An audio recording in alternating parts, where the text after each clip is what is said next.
अध्याय 1। अनकहे सपने और डर का साया। एक छोटे से शहर में अर्जुन नाम का एक युवक रहता था। उसकी जिंदगी एक पूर्व निर्धारित ढर्रे पर चल रही थी। एक स्थिर सरकारी नौकरी, एक छोटा सा घर और एक औसत मासिक आय। वो अपने परिवार के साथ खुश था, लेकिन उसके मन के किसी कोने में हमेशा एक बेचैनी पसरी रहती थी। वो बड़े सपने देखता था, एक सफल व्यवसाय शुरू करने का, अपने परिवार को आर्थिक सुरक्षा प्रदान करने का और समाज में कुछ योगदान देने का। मगर इन सपनों की भव्यता के आगे पहला कदम बढ़ाने का साहस उसे डरा देता था। उसके भीतर हमेशा एक आवाज गूंजती थी, अगर असफल हो गया तो, जो कुछ है वो भी खो गया तो। ये डर उसे अपने कंफर्ट जोन से बाहर नहीं निकलने देता था।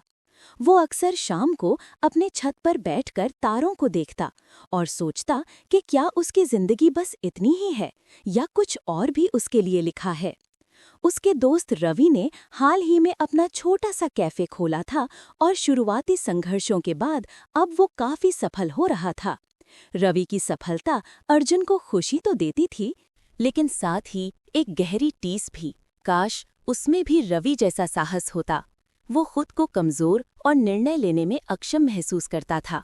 वित्तीय दुनिया में जहां उसने सुना था कि बड़े अवसर छिपे होते हैं, वहां कदम रखने की उसकी हिम्मत नहीं होती थी। उसे लगता था कि ये सिर्फ जोखिम भरे लोगों का खेल है और वो तो बस एक सीधा साधा आदमी है जो अपनी छोटी सी सैलरी पर गुजर बसर करता है। अध्याय 2। उम्मीद की किरण। रमेश अंकल अर्जुन के जीवन में। एक दिन रमेश अंकल का आगमन हुआ। रमेश अंकल अर्जुन के पड़ोसी थे, एक सेवानिवृत्त बैंक मैनेजर जिन्होंने अपनी पूरी जिंदगी वित्तीय बाजारों को समझने और निवेश करने में बिताई थी। वे हमेशा एक शांत मुस्कान और गहरी आंखों के साथ नजर आते थे, जिनमें जीवन का अनुभव साफ झलकता था। अर्जुन अक्सर उन्हें सुबह की सैर पर मिलता, लेकिन कभी उनसे खुलकर बात नहीं की थी। एक दिन अर्जुन अपनी छत पर फिर से बैठा था, अपने सपनों और डर के बीच झूल रहा था। तभी रमेश अंकल उसके पास आए। उन्होंने अर्जुन की उदासी को भांप लिया था। क्या बात है अर्जुन, आजकल कुछ परेशान से लगते हो? रमेश अंकल पूछा। अर्जुन ने संकोच करते हुए अपने मन की बात कहनी शुरू की। उसने अपने सपनों, अपनी इच्छाओं और सबसे बढ़कर अपने डर के बारे में बताया। उसने कहा कि वो आर्थिक रूप से स्वतंत्र होना चाहता है, लेकिन जोखिम शब्द ही उसे सिहरा देता है। रमेश अंकल ने ध्यान से सुना और मुस्कुराए। उन्होंने कहा, बेटा, महानता की शुरुआत डर पर जीत से होती है।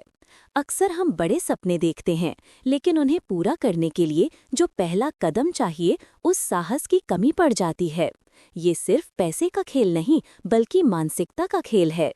रमेश अंकल की बातों में एक ऐसी सच्चाई थी जो अर्जुन के दिल को छू गई।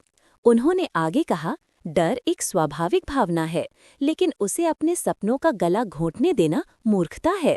अर्जुन ने महसूस किया कि ये व्यक्ति उसके डर को समझता है और शायद उसके पास कोई समाधान भी हो।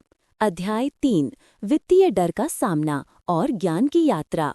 रमेश अंकल ने अर्जुन को समझाया कि वित्तीय स्वतंत्रता केवल बड़े जोखिम लेने से नहीं आती, बल्कि ज्ञान और योजनाबद्ध तरीके से लिए गए गणित रिस्क्स यानी कैलकुलेटेड रिस्क्स से आती है। उन्होंने कहा, साहस का मतलब ये नहीं कि आप आंखों पर पट्टी बांधकर आग में कूद पड़ें, बल्कि ये है कि आप आग की प्रकृति को समझें, उसके खतरों का आकलन करें और फिर सही उपकरणों के साथ उसका सामना करें। रमेश अंकल ने अर्जुन को वित्तीय साक्षरता की यात्रा पर निकलने के लिए प्रेरित किया। उन्होंने अर्जुन को किताबें पढ़ने, वित्तीय समाचारों पर ध्यान देने और छोटे छोटे निवेश विकल्पों को समझने के लिए कहा। अर्जुन ने रमेश अंकल की सलाह मानी और पहली बार उसने गंभीरता से अपनी मासिक आय और व्यय का विश्लेषण किया। उसे पता चला कि वो हर महीने एक अच्छी खासी रकम बचा सकता है, जिसे वो निवेश कर सकता था।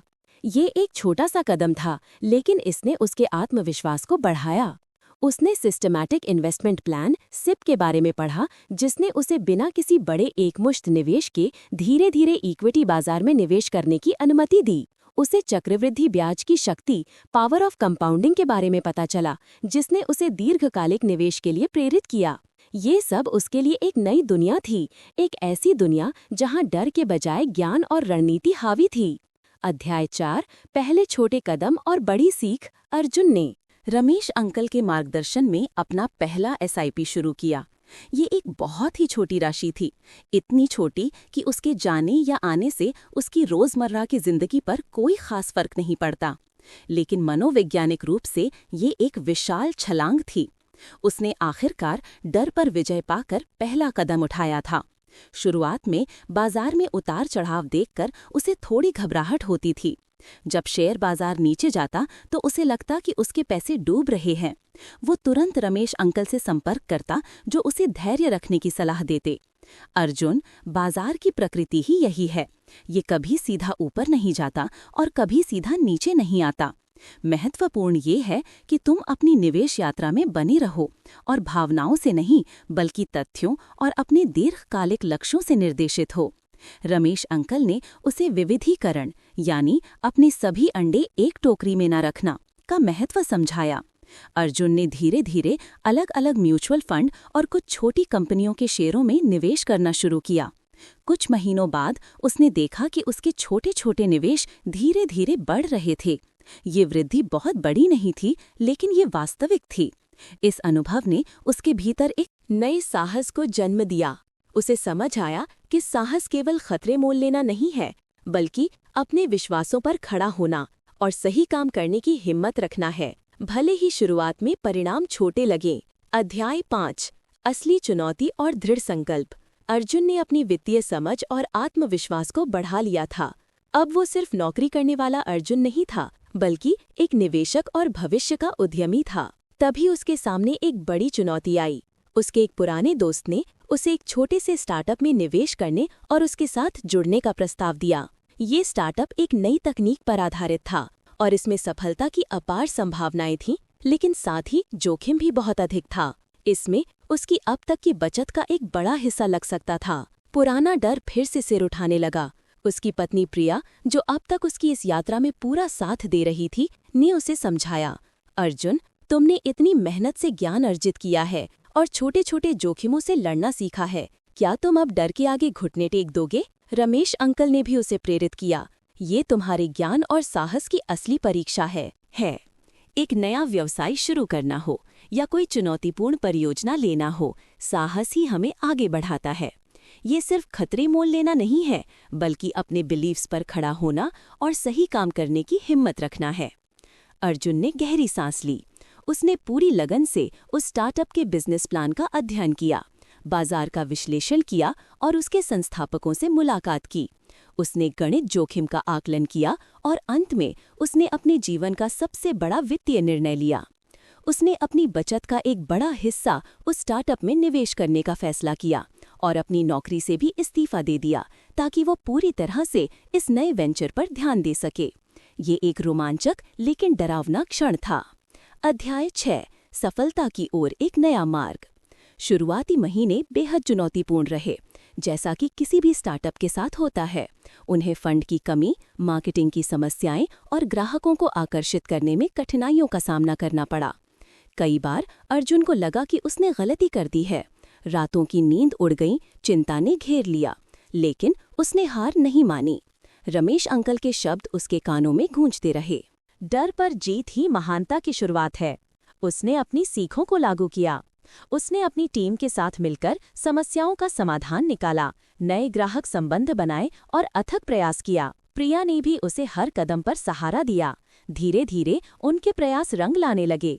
उनके उत्पाद को बाजार में स्वीकार्यता मिली, निवेश का एक और दौर आया और कंपनी ने तेजी से विकास करना शुरू कर दिया। कुछ वर्षों के भीतर वो स्टार्टअप एक सफल व्यवसाय में बदल गया। अर्जुन ने न केवल वित्तीय स्वतंत्रता प्राप्त की, बल्कि एक ऐसे उद्यमी के रूप में भी पहचान बनाई जिसने अपने डर पर काबू पाकर कुछ बड़ा हासिल किया। उसका जीवन अब सिर्फ औसत नहीं था, वो एक प्रेरणा बन गया था। उसने महसूस किया कि वित्तीय दुनिया में साहस उसे गणित जोखिम लेने, सही समय पर निवेश करने और अपने वित्तीय लक्ष्यों के लिए डटे रहने की शक्ति देता है। उसने ये भी सीखा कि सच्चा साहस केवल पैसे कमाने में नहीं है, बल्कि अपने सपनों को पूरा करने और दूसरों को भी ऐसा करने के लिए प्रेरित करने में है। वो अक्सर नए उद्यमियों और युवा निवेशकों को सलाह देता, अपनी कहानी साझा करता और उन्हें बताता कि कैसे डर पर विजय प्राप्त कर कोई भी अपनी नियति बदल सकता है।